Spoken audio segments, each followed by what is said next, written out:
থেকে এলো। হুম, হুম, হুম। ও, তুমি এসেছো? আমি তো তোমার আপনি বাসায় কখন যাওয়ার জন্য রেডি হয়েছিলাম, আর তো আপনি শুয়ে আবার ঘুমিয়ে কখন এলেন বাসায়? আমি তো জানি না। আপনার মেয়ে কোথায়? ওকে দেখছি না কোথাও।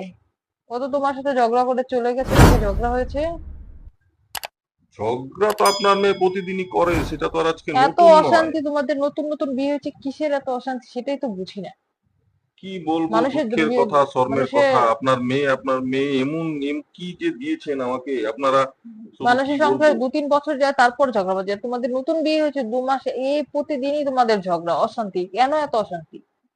এখন অশান্তি যে কি নিয়ে সেটা আমি তো আপনাকে কিভাবে বুঝাবো বলুন? আমি তো আসলে আমি এমন একটা পরিস্থিতিতে পড়েছি, না কাউকে সত্য কথাটা বলতে পারছি, না নিজে হজম করে থাকতে পারছি। আচ্ছা ঠিক আছে, তুমি আমাকে বলো সত্য, সত্যটা কি আমাকে বলো। আপনি শাশুড়ি, আপনাকে কি আর এসব এই সমস্ত কথা বলা যায়? আচ্ছা এটা তুমি ভাবি বলো। টাবি কেউ থাকতো, বোন টোন কেউ থাকতো, সেটাও করতাম। বারা এমন জায়গায় বিয়ে করেছি, না আছে ভাবি, না আছে শালি, না আছে, কি বলবো, আর কিছু নেই। আচ্ছা এখন আমি ঠিক আছে। কাকে বলবো সময়, এই যে দুঃখের কথা, এই যে সমস্যার কথা, আমি কাকে এইসব খুলে বলবো? আচ্ছা ঠিক আছে, তুমি আমাকে বলো। আপনার মেয়ে আপনাকে কি বলেছে শুনি? আমাকে কিছুই বলেনি আমাকে। তা আপনি জিজ্ঞেস করেননি সে কেন আমি ওকে দুদিন পর পর ঝগড়া করে করে চলে যাচ্ছে? আমি কি ওকে নিয়ে ঝগড়াটা হচ্ছে? অনেকবার জিজ্ঞেস করেছি। ও আমার সাথে কোনো কথা না বলে ব্যাগ ট্যাগ গুছিয়ে ওর খালার বাসায় চলে গেল। তো এটা কোনো কথা? আর আপনার মেয়ে কিছু হলে শুধু বাবার বাড়ি চলে যাওয়া, কিছু হলে বাবার বাড়ি চলে যাওয়া। ওর সমস্যাটা তো তার, সে সমাধান করবে, তা না করে সে দুদিন পর পর বাবার বাড়ি কেন ছুটছে? যে কি সমস্যা সেটা তো আমাকে বলো, আমি শুনি। এইটা গোপন কথা, আমি আপনাকে কি করে আচ্ছা বলবো? ঠিক আপনি আছে, এখন শাশুড়ি যেহেতু মানুষ। সমস্যা, এখন তো বলতে হবে, গোপন হোক আর দেখুন, আমি বিয়ে করেছি আজ 5 মাস চলে।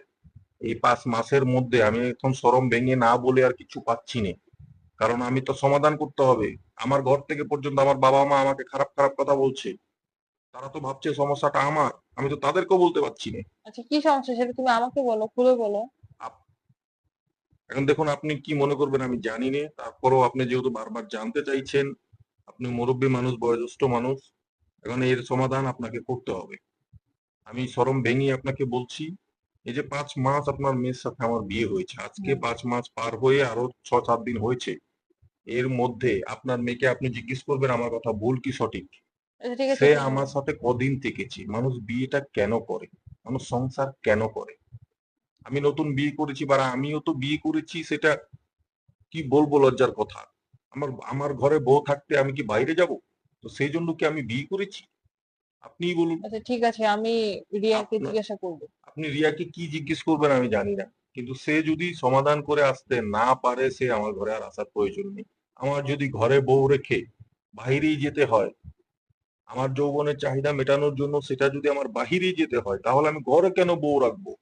আচ্ছা ঠিক আছে, আমি রিয়াকে এর জিজ্ঞেস করছি। সমাধান আপনাকে আজ করে যেতে হবে। আপনি আপনার মেয়েকে ফোন করুন বা ডাকুন, বা যেটাই হোক জিজ্ঞেস করুন সমাধান, তার সমস্যাটা কি, আচ্ছা ঠিক আছে। তার তার সমস্যাটা বের করতে হবে। এখন দেখুন, আপনি আজকে এর একটা সমাধান, এর একটা বিহিত আচ্ছা করে এখন যাবেন, শোনো। আর নয়তো আমি বা তো আমি আর তাকে আনবো না আমার ঘরে। আচ্ছা শোনো, সমস্যা তো মানুষেরই হয় তাই না?